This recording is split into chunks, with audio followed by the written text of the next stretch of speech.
Hello, you're welcome back. All right, so let's look at another topic. Okay, so here we have electromagnetism. Okay, so let's start with definition. Now, it is just very simple. Electromagnetism is made up of two words. Okay, the first is electricity, and of course, the second is magnetism.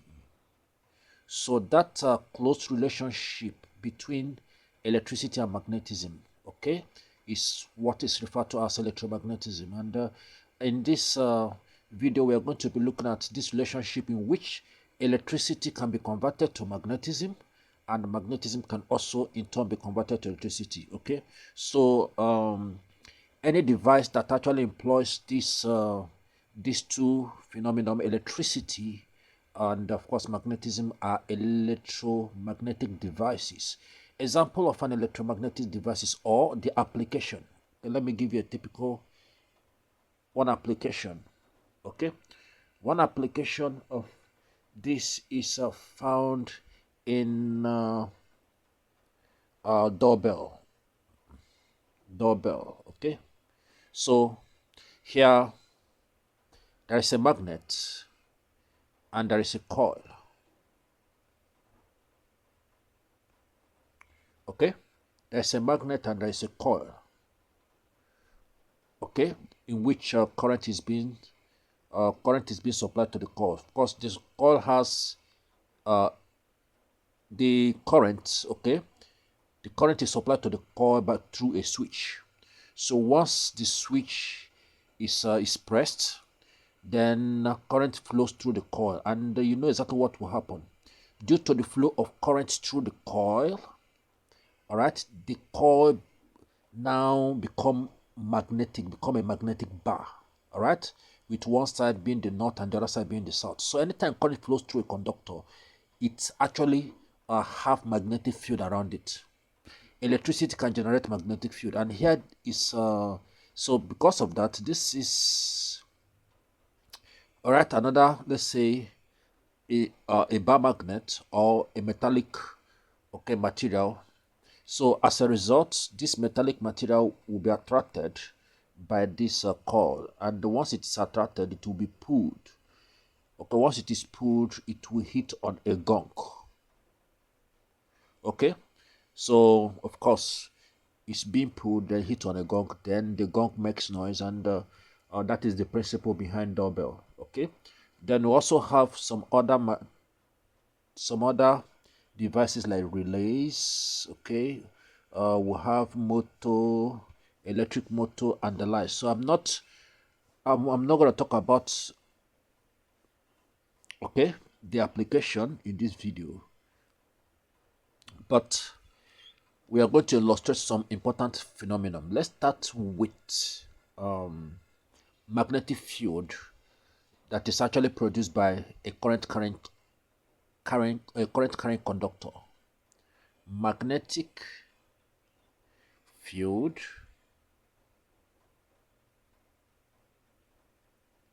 please pardon me magnetic field, okay, due to current carrying conductor.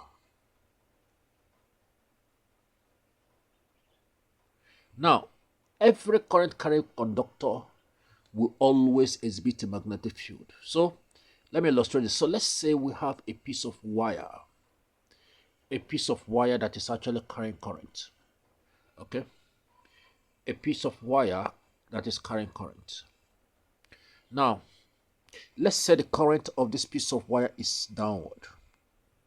Now, because this wire is carrying current, the electricity will induce magnetism around it. So there's going to be a magnetic field around this wire, and that magnetic field will be concentric. So it's just going to be more like a circle around the wire. Okay, concentric circle. Please pardon me. Concentric circle. Okay, so something of this nature. Now, the direction of the magnetic field, okay, or magnetic line of force, can be determined by a simple rule. one of the rule, okay, which I'm going to show you is known as Maxwell corkscrew. Maxwell corkscrew rule. So according to the rule, of course, you know that of course, if a screwdriver, if you want to drive a screwdriver, okay, into a substance, the rotation of the screwdriver, okay, for this screwdriver to actually go down into the substance, you must rotate the screwdriver in a clockwise direction, clockwise. So for you to have a kind of downward movement. Now, if you want to loosen the screw, okay, if you want to drive the screw into a substance, okay, into the substance, you have to rotate the screwdriver clockwise. Then if you want to remove the screw, you have to rotate the screwdriver anti-clockwise. Okay, so according to the principle, right, of Maxwell corkscrew rule, if the direction of the, okay, if the direction of the screw will indicate the direction of the magnetic field. Okay, the direction of the rotation of the screw, please pardon me. The direction of the rotation of the screw, if the direction of the rotation of the screw, if it actually represents the direction of the magnetic field, then of course the direction of the movement of the screw will represent the direction of the current. So here I have this piece of wire. From the arrow, okay, we can see that the current is actually downward. Then that simply means that the magnetic field will be in a clockwise direction. So this is the arrow that will indicate the magnetic field. Okay, and of course it is vice versa. All right, it's vice versa. So if the arrow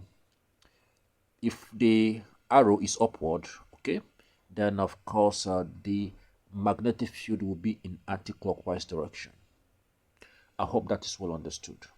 All right, so now let's look at our formula. So let's look at the formula we are going to use to calculate the force.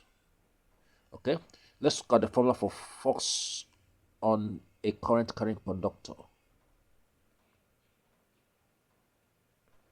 Current carrying conductor that is placed in a magnetic field.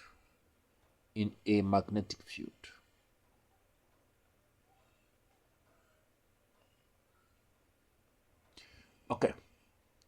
All right. So let's say we have a magnetic field. Okay.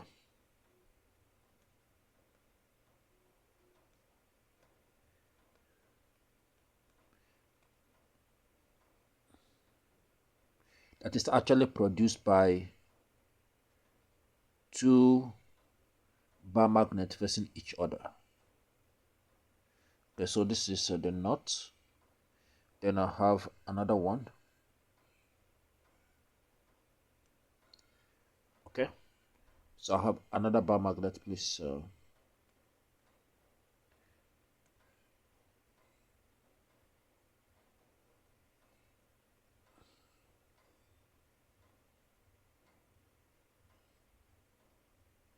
Okay, so now in between this bar magnet lies a wire that is actually carrying current. Now, you know very well that these two bar magnets will exhibit their magnetic field. Okay, so, and the magnetic field, of course, is in this direction horizontally.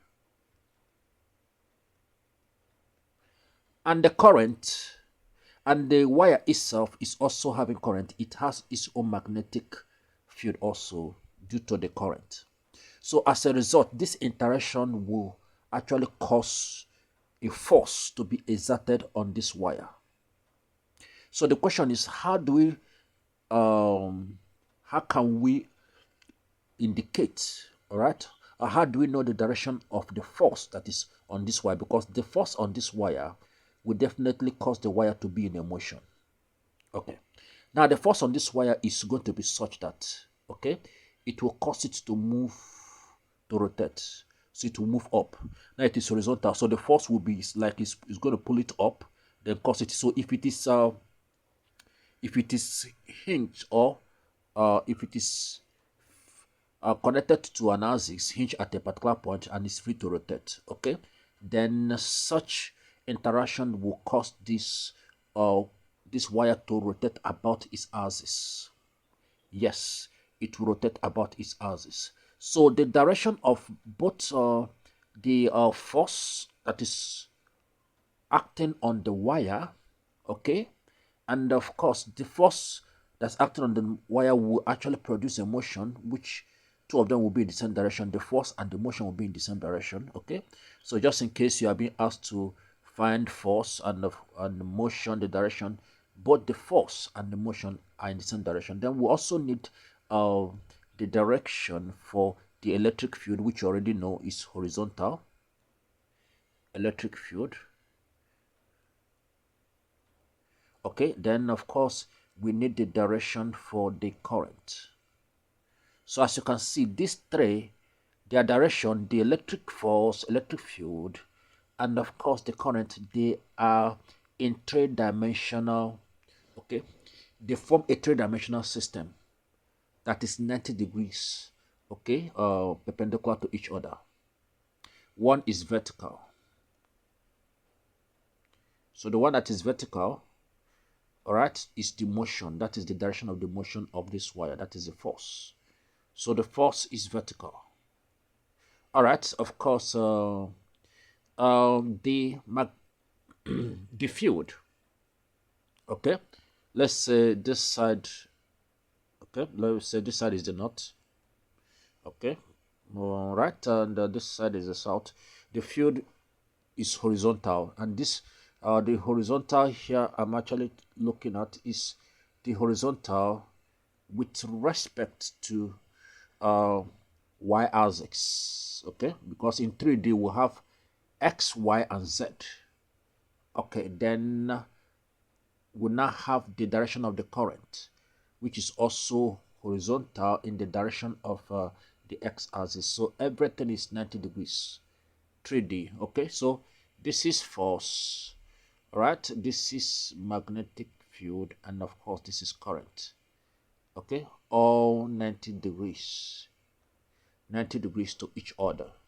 So now the rule that actually gave rise to this direction is what is referred to as Fleming's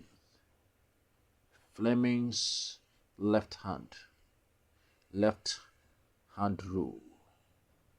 So according to the rule, okay, according to the Fleming's left hand rule, if you have the thumb, if you position the thumb,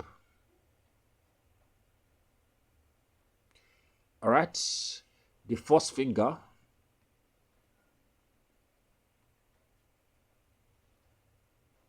and of course the middle finger, this is the middle finger,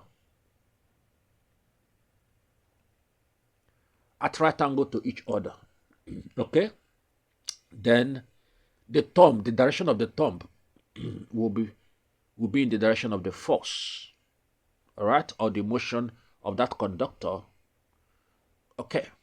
The first finger goes in the direction of the electric field, while the middle finger, okay, will be pointing in the direction of the current. So please take note of this. All right, so let's look at the formula that is used in calculating the force.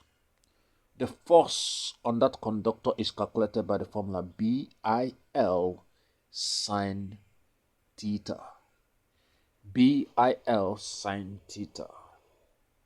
Of course, you know what B represents. Okay, B is the magnetic flux density.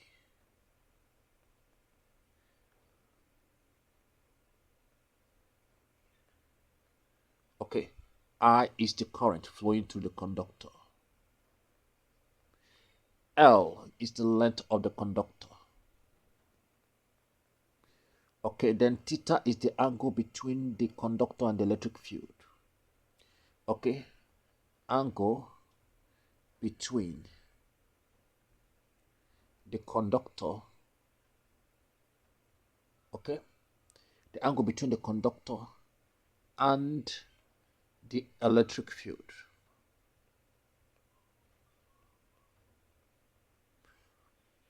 Okay, so now if the angle, if the conductor and the electric field is 90 degrees, then at that point the force is maximum. Okay, the force is maximum. The force is maximum. The force experienced by the conductor is maximum when the conductor and the electric field is at 90 degrees angle. So at that point, you know that sine 90 is always equal to 1. So the maximum force is calculated as just BIL.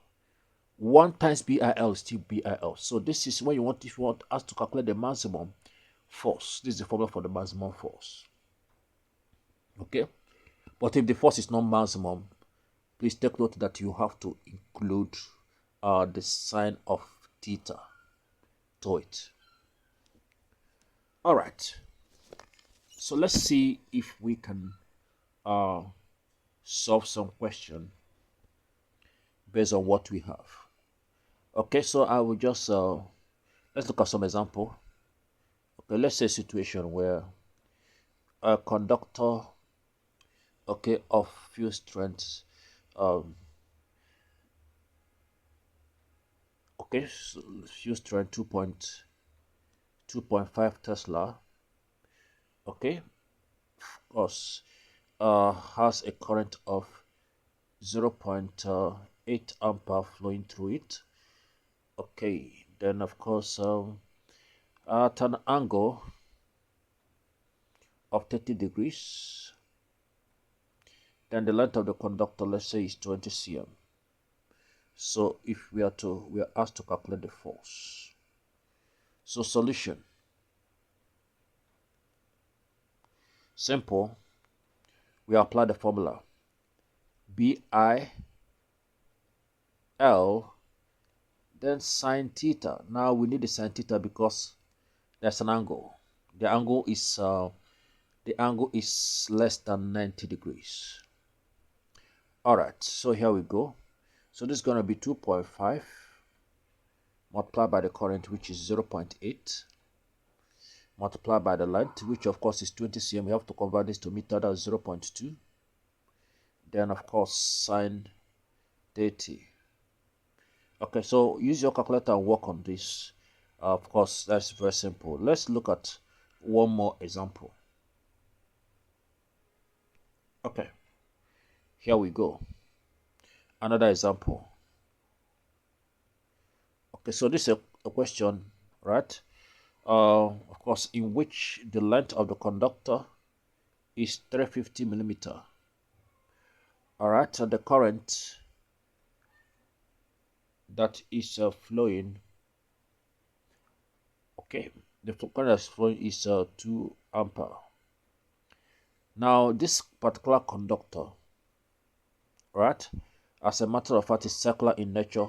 Then radius of the conductor, the radius of the circular conductor is given as 0.06 meter.